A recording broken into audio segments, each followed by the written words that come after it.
Okay, so I hope everyone has already settled down. To our honored guests and stakeholders, to our beloved college president, Dr. Felicitas Rabonza, to our vice president for academic affairs, VP Ma Flordeliza R. de Guzman, to our vice president for administration, VP Romualdo Rabonza, to our college dean, Dr. Danilo H. Cabalu, to all the faculty members and staff of St. Bernadette College of Alabang, to all who are present today, a blessed morning and welcome to SBCA Stakeholders Summit and State of the College Address. As we commence this event, may I request everyone to rise for the entrance of colors to be led by SBCA's Boy Scout of the Philippines.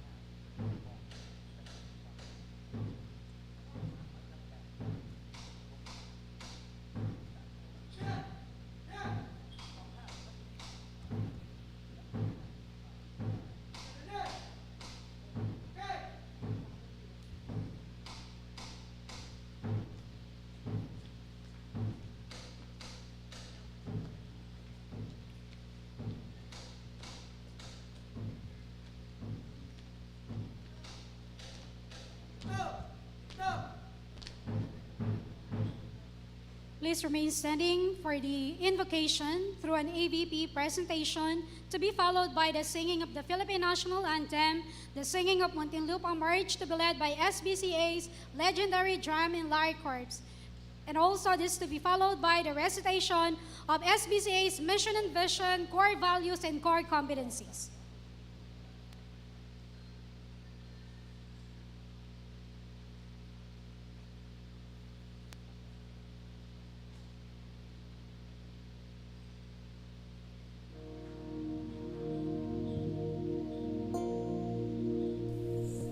Let's bow our heads and place ourselves in the presence of the Lord. Dear Lord, we stand before you in humble prayer before we start this program.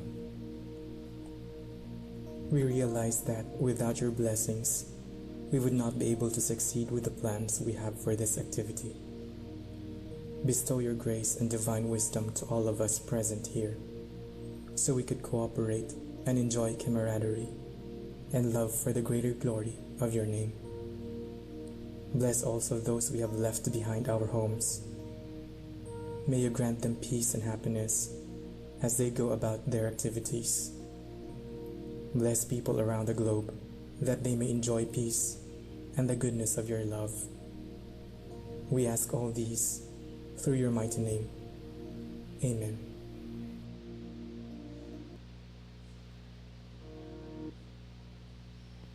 Saint Bernadette, humble thy spirit.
this point, we shall proceed to the recitation of SBCA's mission and vision, core values, and core competencies.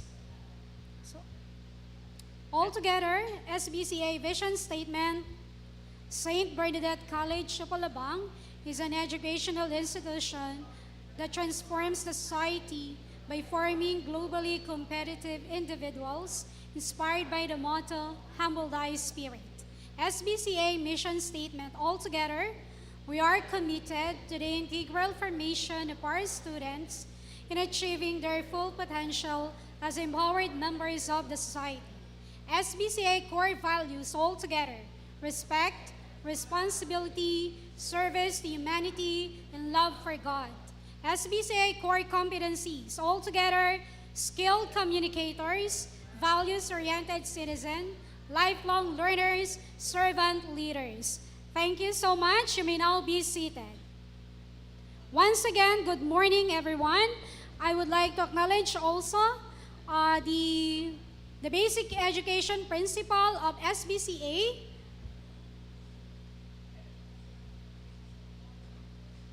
Mrs. Ramona Gonzalez, and of course, our TVET Department Head, Ms. Janet Cornejo.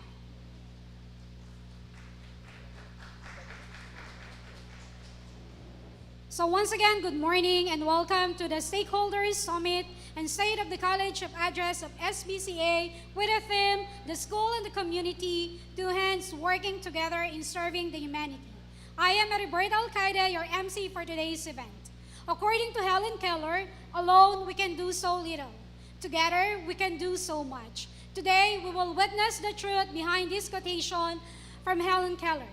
To officially open our program, may I request the presence of SBCA's Vice President for Academic Affairs, BP Ma Flordelisa Ardi Guzman, for her welcome remarks. Let us give her a warm applause. Thank you, Mrs. Alcaide. Good morning, everyone. Good morning, St. Bernadette College of Alabang community. Good morning to our esteemed guests.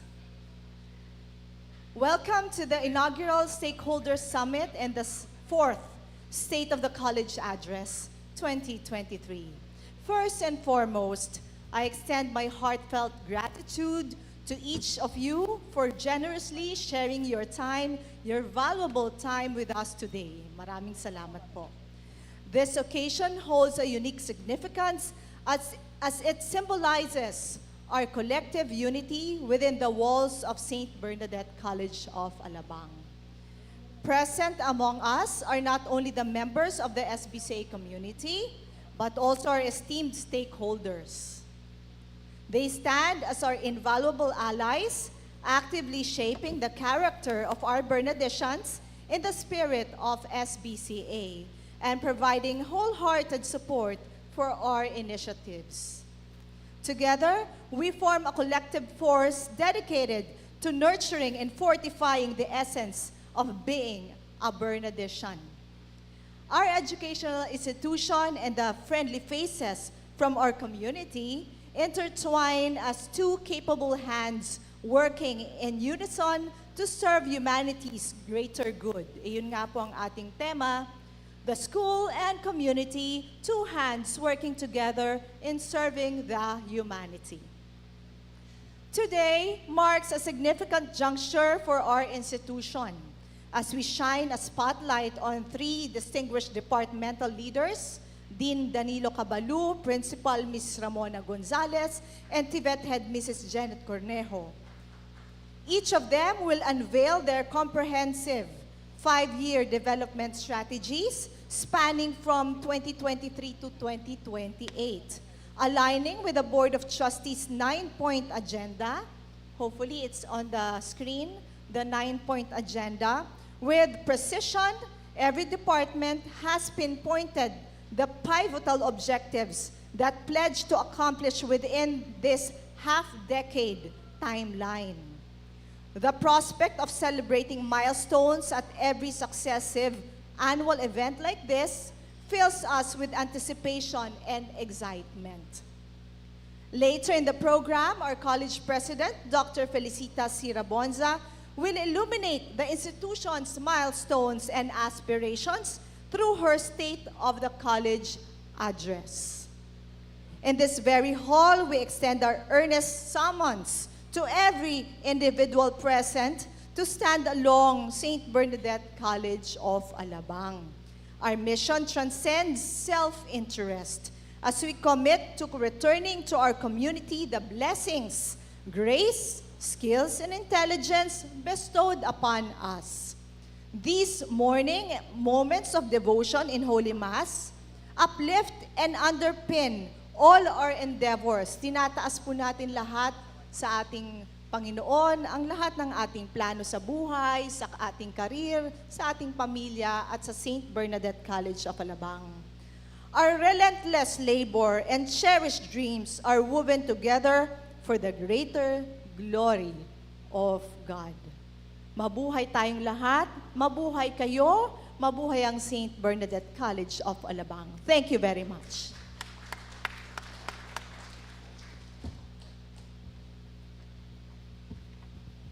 Thank you, BPAA. Once again, let us give her a warm applause.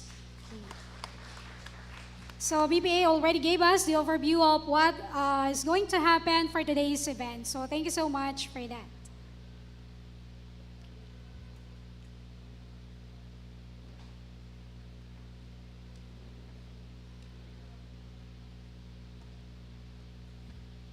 SBCA won't do much for the students and community if its stakeholders do not support her. Hence, the SBCA administration honors its partners and colleagues from different sectors contributing to its growth and development in the past years.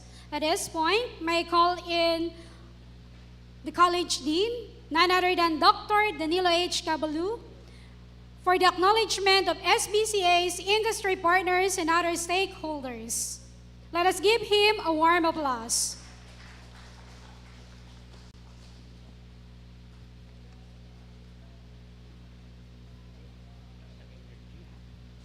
Good morning, everyone. In behalf of the Office of Community Extension and Linkages, allow me to acknowledge the following distinguished guests. May I request you to please stand up to be acknowledged once you are called. In behalf of the Honorable Rafael Sevilla from Barangay Sukat, nakalagay po Jawok. Palakpakan po natin si Sir and welcome to St. Bernadette College of Alabang. As my VP mentioned a while ago, truly your effort is appreciated. From our stakeholders, the following are members of SBCA alumni. And thank you very much. Once a Bernadician, always a Bernadician. They are again here with us. Let us give them a round of applause as I mentioned each name. Maureen Laino Acosta. Ayo, maganda talaga ang mga taga St. Bernadette, no? Lonnie Prudente. Romel Abanto and Donna Abanto. Sorry, siguro ano lang. Then we have Maureen ulit. Sorry. Maureen and Fran Chris Ong and Simon Ong. Sorry, nakalagay kasi yung ano. And then we have another stakeholders. Ito, this school is very near, one of the nearest to the heart of the Dean and the VPA. Dr. Ador B. Kirbin from Tunasan National High. Represented by Ms. Gina M. Petalsana. I hope I get that right. Tama po? Dr. Mylene M. Balyezo from Muntinlupa National High School.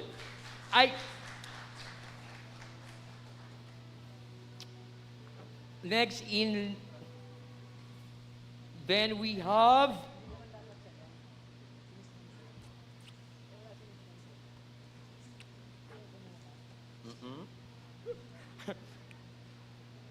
of course, a while ago, we have the Reverend Monsignor Tomas T. Gonzalez. Put God first, sabi nga kanina. That's why sabi ko nga, lalagpas na tayo sa langit nito kasi may doxology ulit tayo as we open the second part of the program. Then we have also the Reverend Deacon Jonel Balilo.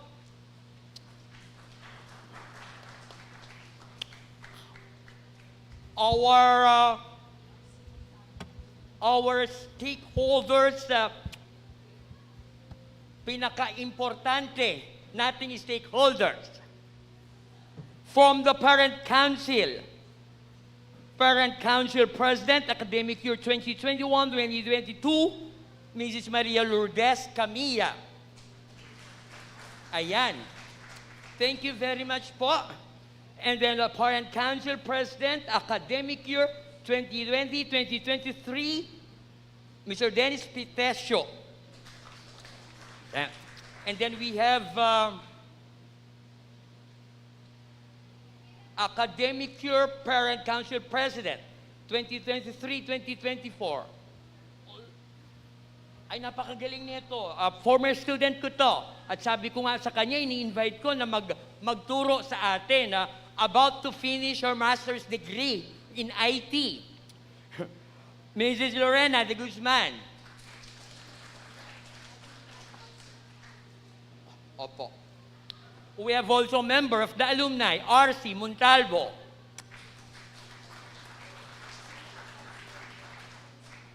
The senior high school Kupang principal,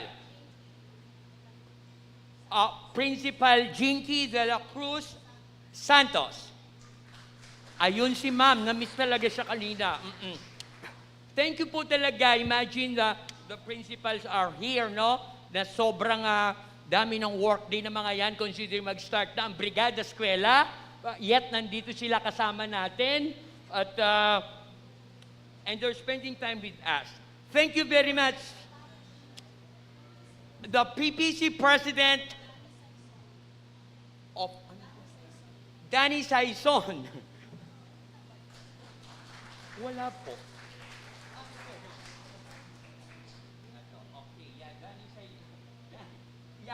Let me repeat on that.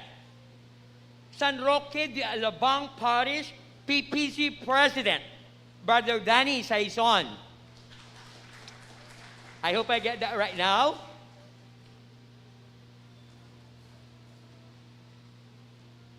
Okay, I hope I didn't miss anybody. In case we still have stakeholders who shall be here anytime, let us inform the MC to be acknowledged.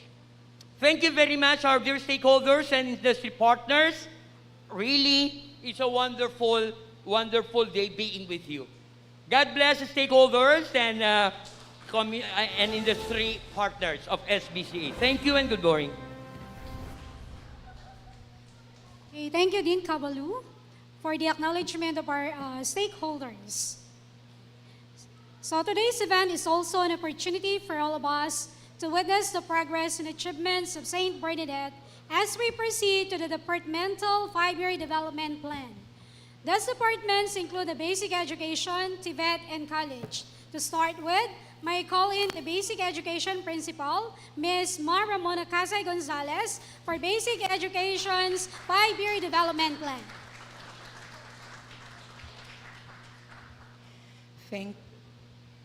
Hello. Thank you very much, Ma'am Alcaide.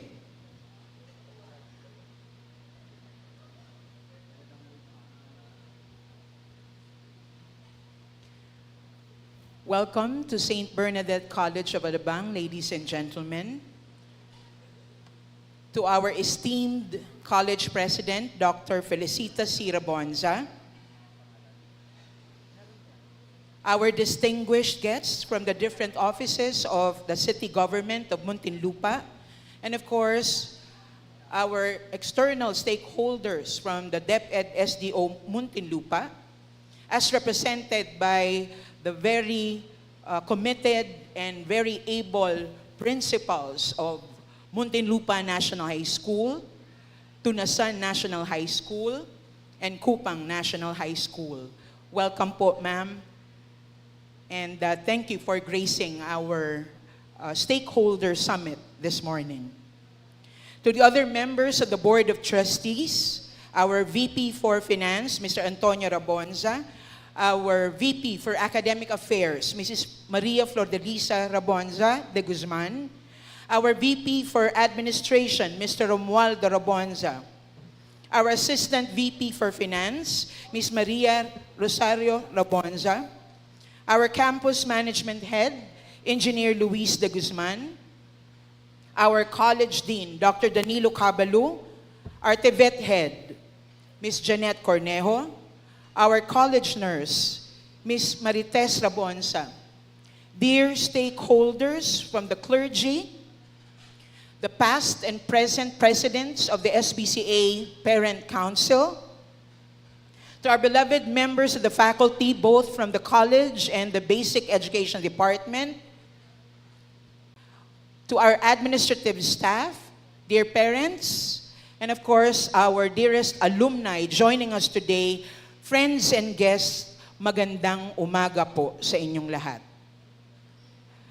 Ako po si Mrs. Monette Gonzalez, punong guro po ng Basic Education Department, Integrated Basic Education ng St. Bernadette College of Alabang.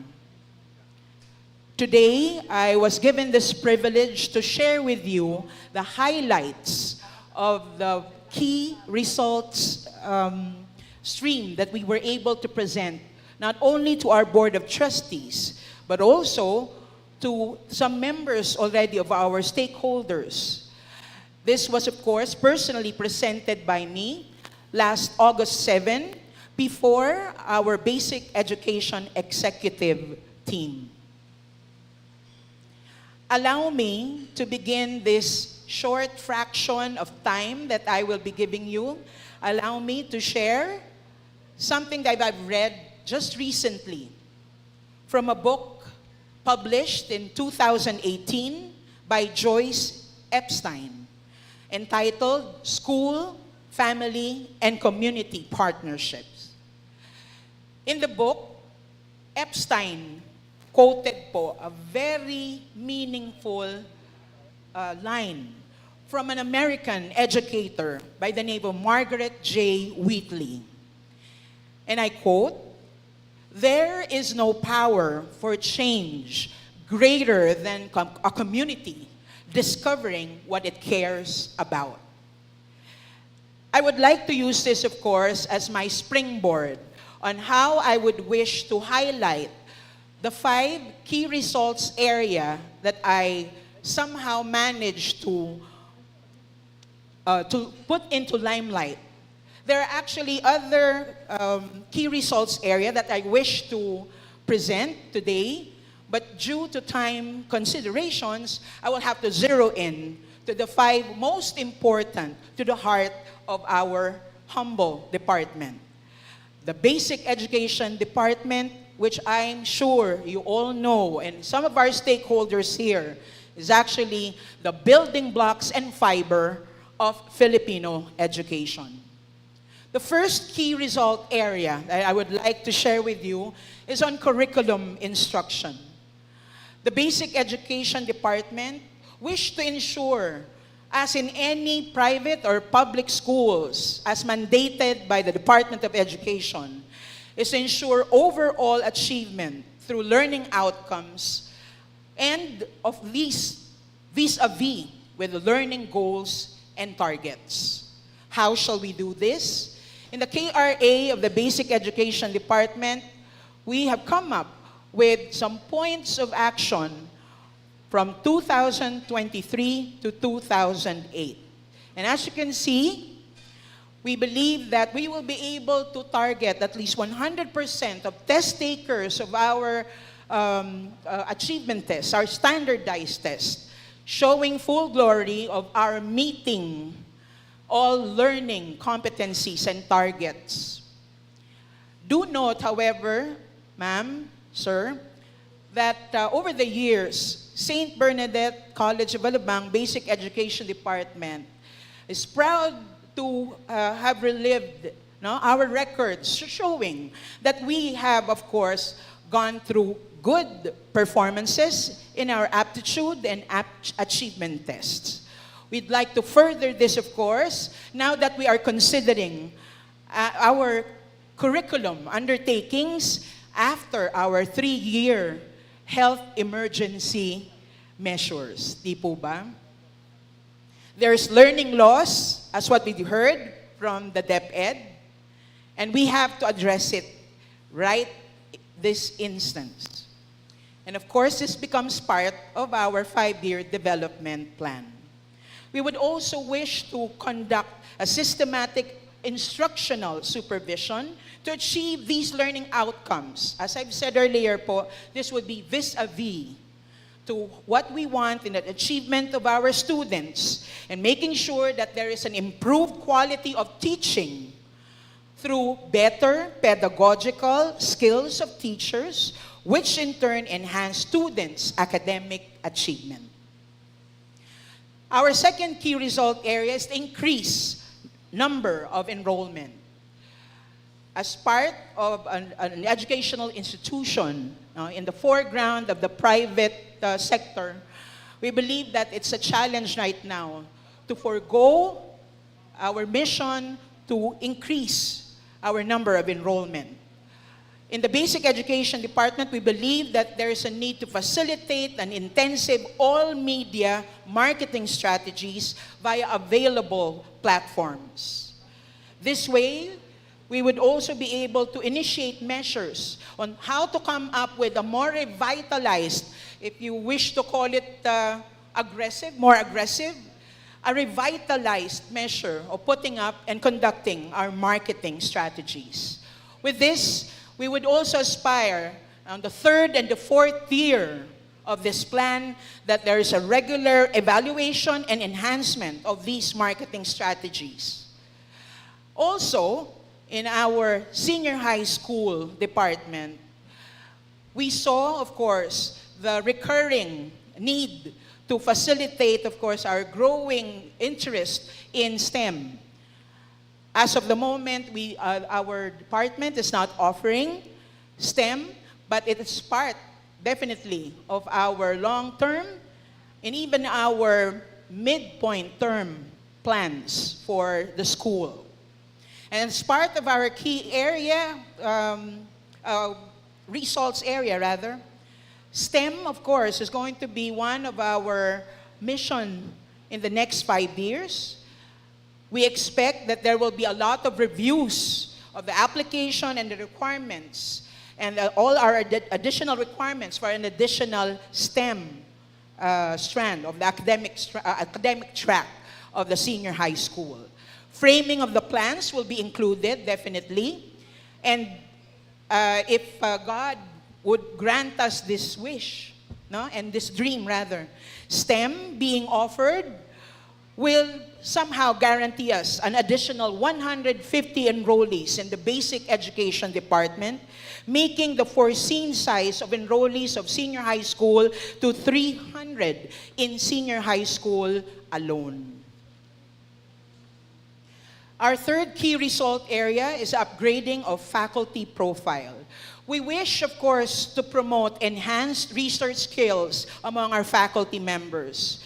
But dear stakeholders, Board of Trustee members, ladies and gentlemen, I am proud to announce that each and every year we do it diligently and with a huge heart to commit ourselves to forming educators from all different, from all spectrum and all subject areas. To do this, we see that they can embrace other fields, provided that they start from themselves. And we believe that research will have a lot to do with this. By 2024 to 2027, we aspire that all these teachers that are housed in the basic education department are already undergoing their presentation and even the publication of their action research outputs. Also, to do this, we would like to expand seriously a teaching personnel scholarship opportunities program by allocating the appropriate funds and generating grants and support. This year, we are willing to scout and inquire on possible faculty scholarship for graduate studies, amenable to all other external stakeholders and even private institutions. By 2027 to 2028, at least 50% of our faculty members are already enrolled in the graduate school. If not, are already candidates for graduation in master's studies or even result area is physical plant. In the basic education department, aligned with our curriculum and instruction key result area, we believe that it will be very advantageous that we improve our facilities to provide student services specific to adding 3 additional classrooms for the senior high school department. This year, we aim to plan, start budgeting, sourcing, and designing the proposed senior high school classrooms. By 2025 to 2026, we are positive that there's going to be a phase 1 of the construction of the senior high school classrooms, including the finalization of applicable sources, permits, and other government documents. 2026 to 27, we aspire that's going to be a very positive phase 2 of the construction, which will be realized and finalized with full student use of these senior high school classrooms. And finally, as an instructional leader, I give this a heart out to the last key result area that I enjoin my co-parents, technically the co-parents and my partners, okay, in educating our young. The key result area of the basic education department, the last one, is parent involvement and community partnership. Our aim here is to establish a sustainable school and family as well as community partnership through external stakeholders, having this systematic mobilization plan complete with reports and documentations of agreements. This year, we intend to document all and have the review of the Parent Council, who have been very gracious and supportive of us. Now, review and sit down and document all the Parent Council-sponsored projects and events in the previous years. By this year also, we aspire to launch our activities forming the first ever Alumni Association of St. Bernadette College of Alabang. By the 3rd and 4th year, ladies and gentlemen, with optimism, I believe that we will be reaching, of course, this partnership continually with an active participation in community and school activities, vice versa, of Parent Council and even the Alumni Association.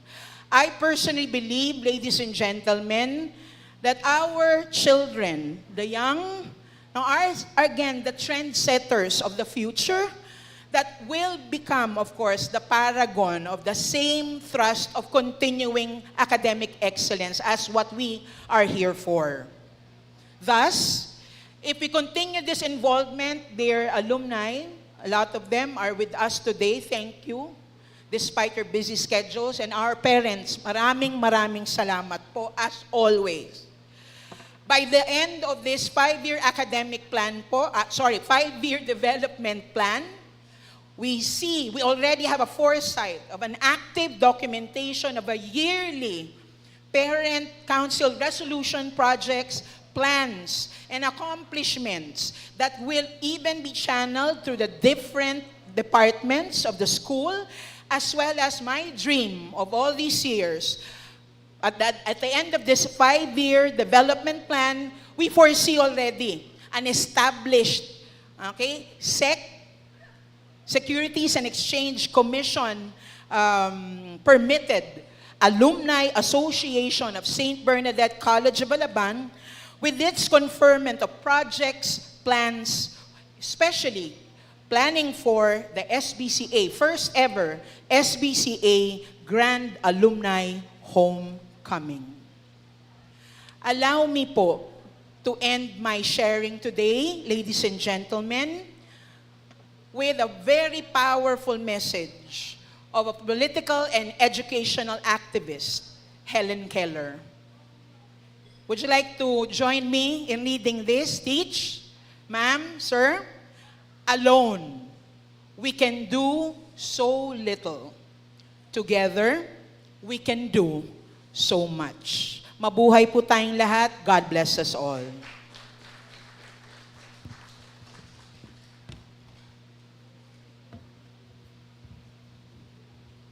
Thank you so much, Ma'am Gonzalez, for your very clear presentation of the 5-year development plan of the Basic Education Department. Once again, let us give her a round of applause. So ramdam naman natin yung kanyang dedication and commitment while she was presenting the 5-year development plan. Okay. So next in line, we will proceed to the presentation of the TVET Department's 5-year development plan. To make this possible, may I call in the TVET Department Head, none other than Miss Jeanette Cornejo. Let us give her a round of applause. Thank you so much to our very energetic host of the program, Miss Alcaide. First and foremost, I want to greet everyone a pleasant morning. I will not mention it. You know who you are.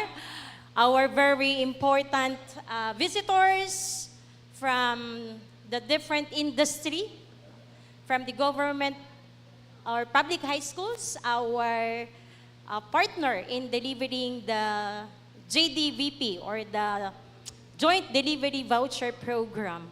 Of course, the Board of Trustees, our basic education faculty, our college faculty, the Parents Council, I think we have also the Student Council. Friends, again, pleasant morning po. This day, as mentioned, I'm going to present the 5-year development plan that means 2023 to 2028 of the Technical Vocational Education and Training or the TVET department. We are the department offering the TESDA programs. We are a TESDA registered programs that offers bookkeeping, NC3, bread and pastry production, NC2, caregiving, NC2, cookery, NC2, food and beverage services, NC2, and the Japanese language and culture level 1. We are also a TESDA accredited assessment center with the same programs or qualifications. We are assessing, we are conducting national competency assessment coming from the different technical vocational institutions and even from the higher educational institutions. On bookkeeping NC3 as well, bread and pastry production NC2, caregiving NC2, cookery NC2, food and beverage services NC2, and the trainer's methodology level 1. Those are our TESDA accredited assessment, qualification, or programs. I am Jeanette F. Cornejo, the department head, and I am the presenter for this 5-year development program. I focus in just four key result areas, and these are institutionalizing non-government accreditation and quality assurance, increasing the number of enrollment, and enhancing the physical plants and facilities of the institution. Firstly, I hope it's clear on our screen. You can see on the screen. The first key result area is the institutional accreditation and quality assurance.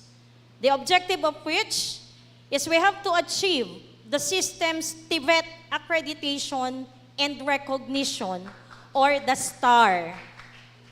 STAR program, particularly in the caregiving NC2 program. It is our flagship program, the caregiving. We have a non-stop enrollment in this program. And that's why we are aiming to have the STAR Award. This is not the STAR for all season. This is the STAR Award coming from the Technical Education and Skills Development Authority. Initially, the year of 2023 to 2024, this is already the creation and the capability building for the TVI quality team. So we created the TVI quality team, as I said, and this is also the year for us to submit, for the submission, for the review, and the deliberation of the documentary requirements for us to know whether St. Bernadette College of Alabang TVET department is qualified for the STAR Award. For the coming year 2024 to 2025, there will be an on-site or visit validation of the STAR Regional Review Committee and the National Validation Team. In this year, this will be the presentation of the validation result. Proceeding to 2026, we are hitting already for a 1-star award. So in this year, there will be the deliberation, conferment of final star awardee by the National Board of Judges and the awarding ceremony for the Star Award. 2026 to 2027, this is a continuous working towards the attainment of the 2 Stars Awards. And by the year 2027 to 2028, by the sustainability and maintaining our policies and guidelines following the standard requirement of TESDA, we are hoping that by that year, we are already a 3 stars awardee. Palakpakan nyo naman po ako. Yan. Thank you so much. Nagugutom sila, hindi sila pumalakpak. Okay. The second key result that I would like to share with you as part of the plan of our department is the increased number of enrollment. As each department wishes to have an increase of enrollment every year, so as with us.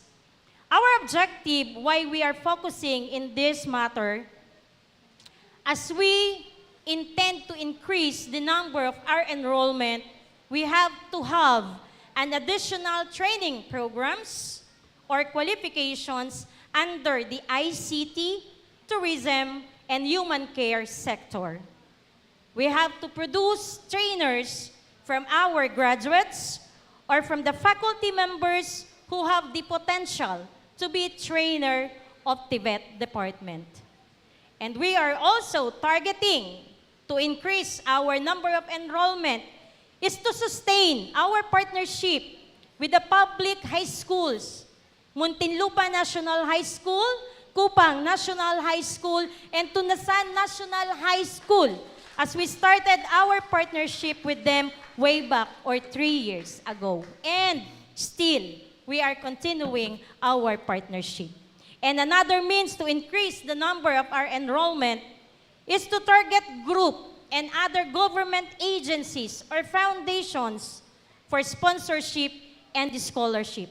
We have already started, we have already knocked the doors of our senators, 24 senators of the Republic of the Philippines, to be our partners in molding individuals in the field of technical skills.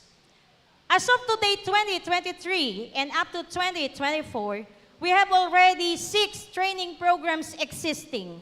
And with the newly registered bundled programs containing food and beverage services NC2, cookery NC2, and bread and pastry production, 3 programs in just 1 program offering. And that is the restaurant operation and services for 6 months. This is our newly registered program. Lakasan nyo ang palakpak nyo. Salamat. Ayan. By the year 2024 to 2025, we are aiming to have an additional 6 qualification programs. We are targeting 12 training programs with 2 additional bundled programs in information and communication technology and human care. As we increase the number of programs, definitely there will be also an increase in the number of enrollment. By the year 2025 to 2026, we are aiming for 15 training programs continuing until 2027, and we are aiming to have a 3-year diploma program in hotel and restaurant management, 3-year diploma program in information and communication technology, and by the year 2027 to 2028, we have already 18 training programs and the 3-year diploma program in the healthcare technology. Those are what we're going to do. Those are our plans in increasing the number of our enrollment. And the last key result area, the enhancing of the physical plants and facilities. Definitely, as we increase our program offerings, we increase the number of our enrollment, definitely there must be an enhancement of the physical plants and facilities. We achieve our objective by this time, or as we aim to have the STAR Award, we should meet not just the minimum, but the above test the requirements in response to our increase in enrollment, and as we have provision for additional programs as well. This year, initially, up to year 2024, we started sourcing of funds, planning, and designing for renovation of our existing kitchen. Maliit lang po ang hiling namin, just a renovation of the existing Mac Hotel or the kitchen. By 2024, once sources have been collected, 2024 to 2025, the renovation of the existing kitchen will be designed and will be erected with a 3 floors. First floor will be the kitchen and the FBS lab. Second floor will be the baking laboratory. Third floor is for the housekeeping laboratory, which in each floor, there must be 1 lecture room so that we can accommodate the double population of our JDB partners by this year. This year, we have 146 students coming from the public schools as our partner in the delivery of their JDB program, and we are aiming by the year 2024, it will be doubled to 300 students. Yan. That's why we have the aim of renovating the Mac Hotel into 3 floors area.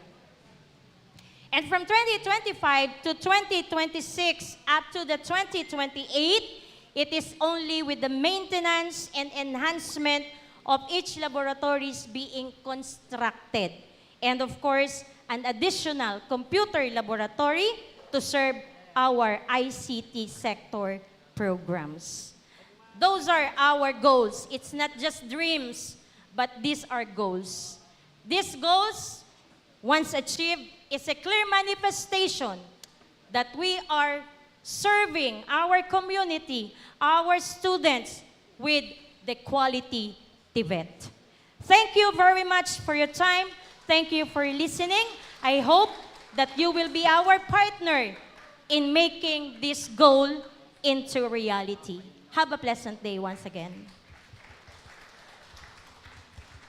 Okay, another round of applause for Miss Janet Cornejo. Siya ang ating star awardee ng SBCA. Okay, so it is so overwhelming to hear the targets of the Tibet department headed by Miss Janet Cornejo. And this also proves that SBCA does not cater only for knowledge building but also on skills enhancement. As we heard from the Tibet department head, their vision to offer additional textbook programs in the upcoming years. And of course, this won't be possible without the support or the continuous support of our all stakeholders. So at this point, the last but not the least to present to us the 5-year development plan is the college department. Without further ado, may I call in our college dean, none other than Dr. Danilo H. Cabalu. Let us give him a round of applause. Again, good morning. Let me begin with the presentation with a question. What is something good with Nazareth prior to the birth of Christ? Nothing. But when a virgin conceived, it was Jesus. Therefore, the answer will be, what is something good in Nazareth? Jesus Christ, the Savior, came from Nazareth. I will rephrase the question. What is something good in the college department of St. Bernadette College of Alabang? I will answer that at the conclusion of the presentation. With me, ladies and gentlemen, our dear stakeholders and industry partners, is the whole army of the faculty members from the college department. Professor Alcaide, what will I present? I cannot do and put into reality in absence of these gallant faculty members, marching all with their dean. Professor Carlo Labrador, ayan. Professor Dizon, of course, the chair of the Bachelor of Arts in Communication, Professor Laboratorio, Lilia Laboratorio. May we request Ma'am Laboratorio to please stand up? Mabilis lang to. Congratulations, Madam Chair, for the government recognition of our program.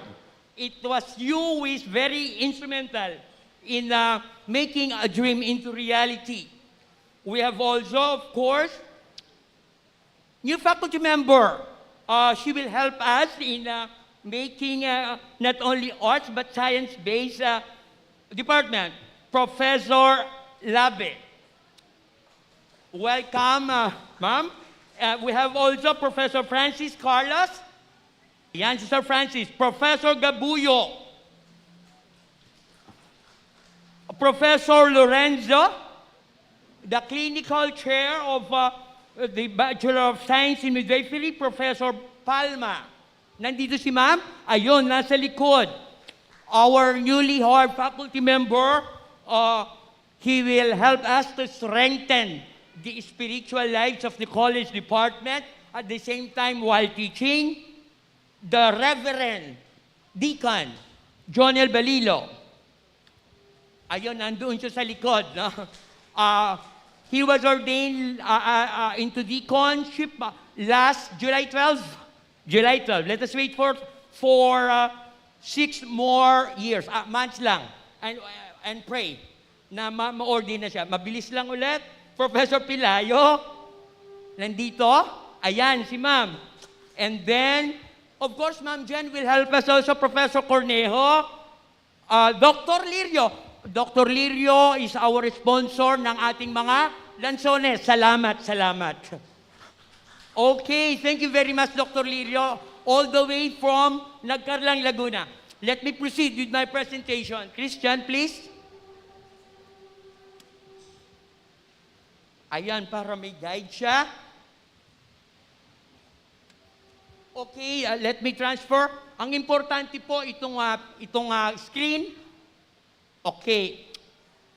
The college department, for the sake of our stakeholders, offered the following curricular programs. meron po kaming 8 na colleges. And these are,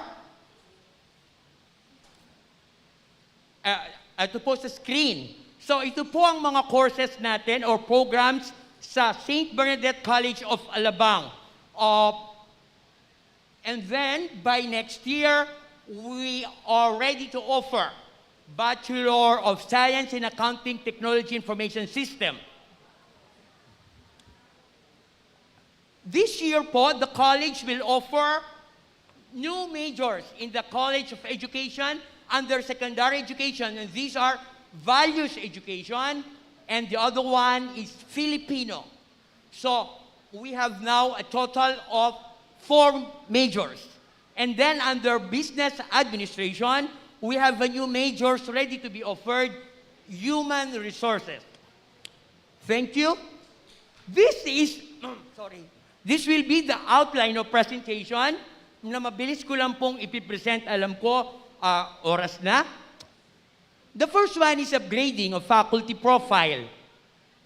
Ibig pong sabihin, these are the works that the college will do to achieve this sa loob ng 5 taon. So nakikita nyo naman po, no need to read. Now, question, what is the purpose of the 5-year plan? Ibig pong sabihin, our dear parents and stakeholders, ipagkatiwala nyo po sa amin ang inyong mga anak. Kasi, ang SBCA po, ay meron siyang short at long-term plan. Ibig sabihin po, sa SBCA, we do things professionally. Nakaplano po lahat ang ating ginagawa dito. Hindi po yung tumingin lang tayo, itong gagawin natin. Hindi po. Ibig pong sabihin, may future. Ganon din po sa ating mga teachers.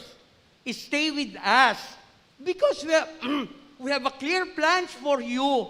Sama-sama together. Sabi nga, let us grow together, soar together. SBCA forever. We have a